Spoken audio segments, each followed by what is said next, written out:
কি হ'ল তুমি যে মই ইয়ালৈ আহিম বুলি কৈছিলা সেইটো দিনৰ 12 বজাৰ কথা কৈছিলা নে ৰাতি নহয় মই ৰাতি কথাই কৈছিলো আপুনিতো চিনেমা কামত লাগি থাকিব ভাবিলো এইটো সময়ত আহিলে আপোনাৰো কথা পাতিবলৈ ভাবো এনেকুৱা সময়ত মই কাম নকৰোঁ শুই থাকোঁ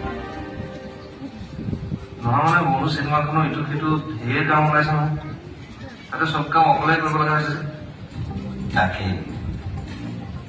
মই আজি গোটেই দিনটো তোমালৈ ৰৈ ৰৈ নিজৰে